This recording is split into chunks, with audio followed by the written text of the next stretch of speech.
Something happened 63 years ago that's haunted me my entire life. I've never told anyone about it until now. It's official, I'm an old man. For the last couple of years, I've comforted myself by saying I'm in my early 70s, but math is simple and unforgiving. Today is my 75th birthday, and God, the years do fly.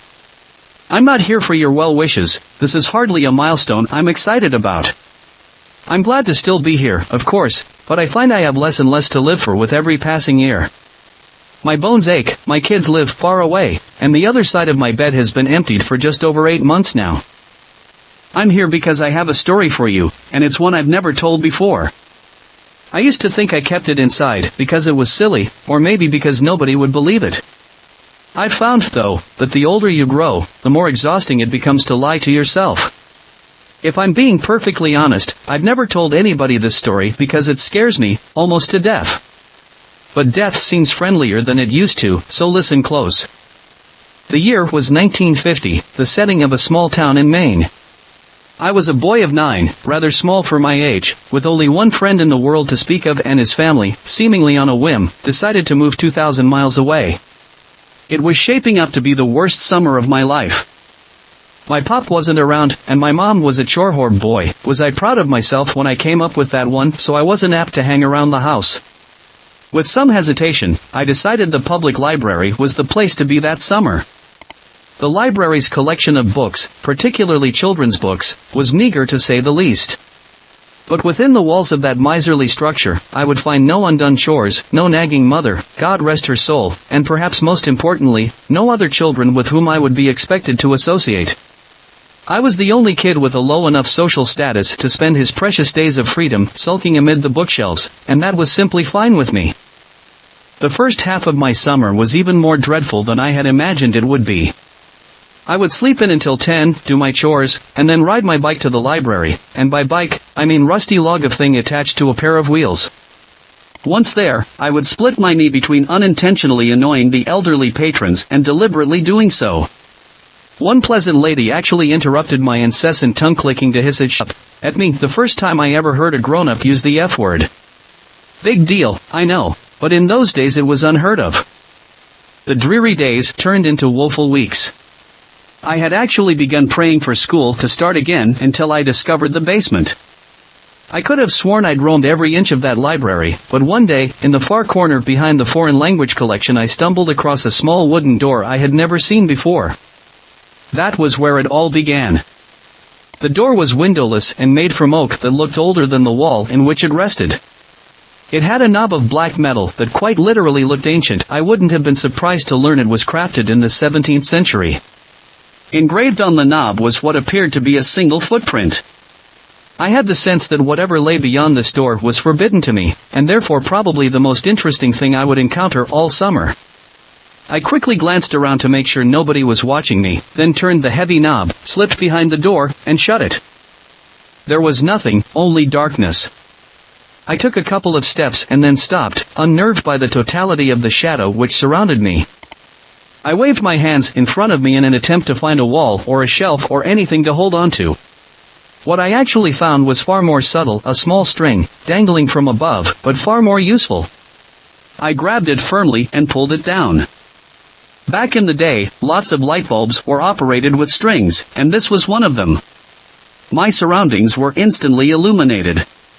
I was standing on a small, dusty platform that looked as though it hadn't seen life in quite some time. To my left was a crooked spiral staircase, made of wood and appearing ready to collapse at any second. The bulb was the only source of light in the room, and it was feeble, so when I peered over the railing to see what lay below, the bottom of the staircase dissolved into the darkness. I was beginning to feel scared. This place, wherever I was, seemed to have no business in a town library. It was as though I were in a completely different building. But no 9-year-old likes to let a mystery go unsolved. Looking back, I wish I could tell my prepubescent self to turn around, go back, do anything else besides descending that staircase. You'll be spared a lot of sleepless nights, I'd say. But, of course, I didn't know that then, and I may not have listened even if I had. So instead of turning back, I took a deep breath, gripped the railing, and glared resolutely forward as I began my descent. The The wood on the railing was dry and covered with splinters. I immediately let go, holding my hands out for balance as I carefully traversed the staircase. It was, or at least seemed, exceptionally long, and with only the dim glow from the string bulb far above me, my heart pounded mercilessly in the darkness. Even kids can sense when something isn't right. I think they just don't always care. By the time my feet reached the cement floor at the bottom, the light from the bulb above was very nearly a memory. But there was a new light source, and God, I'll never forget it. Directly in front of me was a door, massive, and a deep shade of red. The light was coming from behind the door, and it shone out in thin lines from all four sides, a sinister, dimly glowing rectangle. For the second time, I took a deep breath and went through a door I shouldn't have. In contrast to the dank room I entered from, the room behind the door was blinding. When my eyes adjusted, what I saw nearly took my breath away. It was a library. The most perfect library imaginable. I gaped in wonder as I stepped, almost reverently, further into the room. It was beautiful. It was smaller than the library above, much smaller, but it seemed to be almost tailor-made for me. The shelves were packed with brightly colored titles, both armchairs in the middle of the room were exquisitely comfortable, and the smell, my God, the smell was simply unbelievable. Sort of a mixture of citrus and pine. I simply can't do it justice with words, so I'll suffice it to say that I've never smelled anything better. Not in my 75 years. What was this room? Why had I never heard of it before? Why was nobody else here? Those were the questions I should have been asking. But I was intoxicated. As I gazed around at all the books and basked in the smell of paradise, I could only form one thought: I will never be bored again. In truth, boredom only hid from me for 3 years. It was on my 12th birthday, 63 years ago to this day, that everything changed. Before that day, I visited my basement sanctuary as often as I could, usually several times a week. I never saw another soul down there, yet strangely remained free of suspicion. I never removed a book from that room, but instead would pick up a particular volume wherever I had stopped reading during my previous visit. I sat, always in the same deep purple armchair, and always leaving its twin barren and directly across from myself. That armchair was mine, the other was, well, I suppose I couldn't have articulated it then much better than I can now. But it wasn't mine, that's for sure. On my 12th birthday, I arrived later than usual. My mom had invited a couple of classmates and some cousins over to our house to celebrate, a gesture which I found more tedious than touching. Really, I just wanted to spend my birthday sitting and reading and smelling paradise. Eventually, our guests went home, and I made it to the library about 15 minutes before closing time. That didn't matter, the workers never checked down there before they locked up. I was free to stay as late as I wished. This particular night, I was devouring the final chapters of an epic adventure, knights, swords, dragons, and the like. I didn't smell it until I read the final words and closed the book. The once exquisite aroma of that room had turned sour. I sat for a moment, unsettled. Objectively, I could recognize that the smell was actually the same as it had been before, that mixture of citrus and pine. I just perceived it differently, and I didn't like it anymore. It was the nasal version of an optical illusion, you know, the one that looks like a young woman glancing backward, but all of a sudden you see that it's really an old woman facing toward you? You can't unsee that, and I could feel this. The spell was broken. The odor also seemed, for the first time, to be coming from somewhere specific. With a fair amount of trepidation, I stalked around the room, sniffing the air like a crazed canine until I came to a shelf near the back. The shelf was perfectly normal, with the exception of one title, a large, leather-bound cover of solid faded maroon, with one striking black footprint at the top of the spine. This was the source of the smell. I opened the front cover, and saw one sentence scrawled neatly in blood-red ink atop the first page. Rest your sorrows down, friend, and leave them where they lie. I stared at this sentence, mesmerized, as I began to retreat to my chair. I turned a page. Blank. The smell became stronger. Another page, blank, and the smell grew stronger still. I stopped for a moment, suppressed a gag, and continued walking. Then, as I neared the armchairs, I turned one final page and there, in the same sinister print, was the last thing I expected to see, my own name. I dropped the book. I began to sprint toward the door, but as I shifted my gaze forward, my heart leapt to my throat, and I stopped in my tracks. The empty chair wasn't empty anymore. An aged man in a suit sat before me, one leg crossed over the other, contemplating me with piercing gray eyes and a light smirk. This was all too much. I fell to my knees and expelled the contents of my stomach onto the carpet. I wiped my mouth, staring at my vomit, when I heard the man let out a chuckle. I stared at him disbelievingly. "Who are you?" I asked, panicked in my voice. The man leapt to his feet, grabbed me gently by the shoulders, and helped me to my chair. He sat, once again, on his own. "I fear we got off to a bad start," he said, glancing at the pile of sickness on the carpet. "The smell, it does take some getting used to." "Who are you?" I repeated. "Tonight, you will know hardship like you've never before known," he said. "I come as a friend, offering you refuge from it, and from all other storms which lie ahead." I wanted nothing more than to leave at that moment, but I remained seated. I asked him what he was talking about. "Your mother is dead, my boy. By her own hand, in her kitchen." "The scene is gruesome, I must admit," he said in sorrowful tones, but was there a playful glint in his eye? "Surely you wish to avoid this path. I can show you a safer one." My blood ran cold at the horrors this man spoke of, but I did not believe him. "What do you want with me?" I demanded, trying to sound braver than I felt. He laughed, an old, raspy yelp that seemed to shake him to his bones. "Nothing but your friendship, dear boy," he said. Then, sensing I found his answer inadequate, he expounded. "I want you to come on a journey with me. My work is noble, and you will make a fine apprentice. And maybe, when I'm done," he sighed tiredly, running his bony fingers through his thin white hair, "maybe then, my work can be yours." I stood up, shuffling toward the door but never breaking his gaze. "You're crazy," I told him. "My mom isn't dead. She's not." "See for yourself, if you must," he said, gesturing toward the door. I threw him a contemptuous glare and bolted for the exit. As my hand closed around the knob, he said my name softly. In spite of myself, I turned around. "Your road won't be easy, friend. If it ever becomes too much for you, and I mean ever," he said, pausing to sweep his hand over the room, "you know where to find me." I slammed the door behind me and took the decrepit stairs 2 at a time. I exited the library, clambered onto my bike, and hightailed it home. The front door was wide open. I dismounted, leaving my bike in a heap on the ground, and approached the house cautiously. The old man was lying, he must have been. Still, tears began to sting my eyes. Heart pounding, I stepped inside and called for my mother. I heard no answer, so I turned into the kitchen.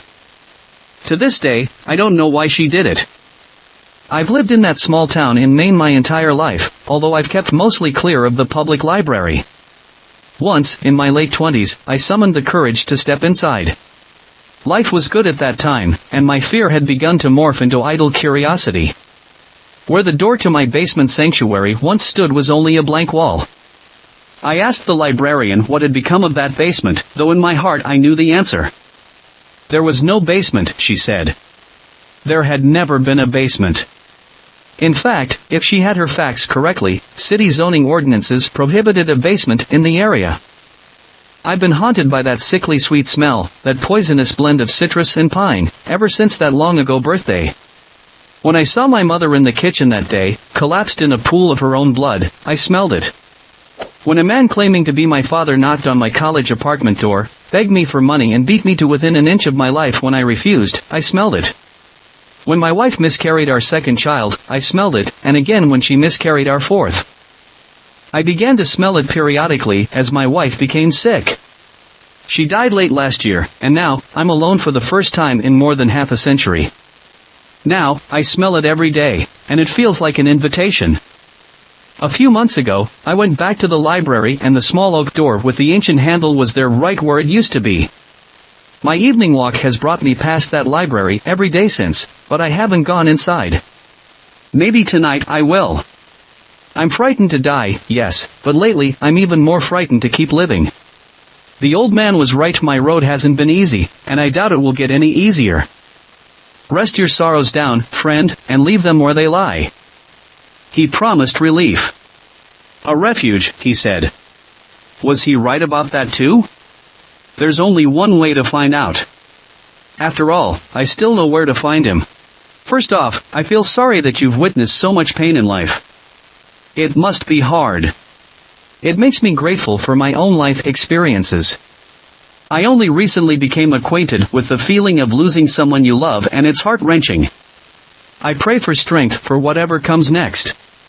Second, I almost feel just as sorry that you seem to have discovered extrasensory perception all those years ago. I know from experience that being aware of things that others are not aware of and will never be aware of, no matter how hard you try to get them to understand, can be extremely trying. My own cases of enhanced perception and trying to show others would probably serve as a great replacement for the activity of banging your head against reinforced cinder block. But I've experienced nothing on the levels of which you are describing, and if it's okay with God, I hope I never do. Don't go back.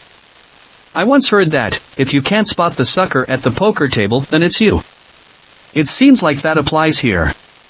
That room is the poker table, and I doubt it if whoever or whatever is in there is anything less than a loaded deck. Be safe. God bless you. Really makes me wonder if you're crazy, or some sort of weird power has reached out to you for a reason. I am sure you've contemplated the crazy part enough by now. The fact that you returned several years later to find the same door is mind-blowing, even after the woman says there is no basement. Absolutely insane. Thank you so much for sharing this. These powers know the secret is out now. This story is captivating and indulges us deeply into your memory of that summer 63 years ago. I noticed something through my life. I stumbled across some people who have suffered in separate ways from a bad life and yet chosen to be so patient and to rather appreciate living it and keep on moving, hoping that things would get better any time. I noticed that some of them encountered something in a similar nature that would be unrealistic to many people, such as what happened in your story. It's all about the choice they've made. Some have chosen to accept. Those who have accepted got something super odd that made them brilliant, gifted people. However, nothing is for free. The cost associated in most cases, for example, some would never be able to live the same lifestyle again and would see life in a quite unusual way that may not be a pleasant experience for some of them. I guess you still have a chance now, Mr. Darwin, since you started seeing the door. If this door would be here. But please be careful if he trades anything with you. You are an experienced individual who is still contributing to society. At least you are teaching us a lesson on opportunity and courage, and many would want to learn things from such a brilliant, skilled person like you. Please let us know the update. I would not go back. You already know what is there. The uneasy feeling that resided in your gut and evacuated your body was screaming at you. You took that scent with you. It was there in the most horrible time. He said you would get used to it, but how long did he sit in that room trying himself? How many lifetimes before you showed up? Don't let this pass to you. You don't have to live with that smell. God knows how long you will sit in that chair waiting for a curious soul to come occupy the other. You are brilliant, by the way. Thank you for sharing.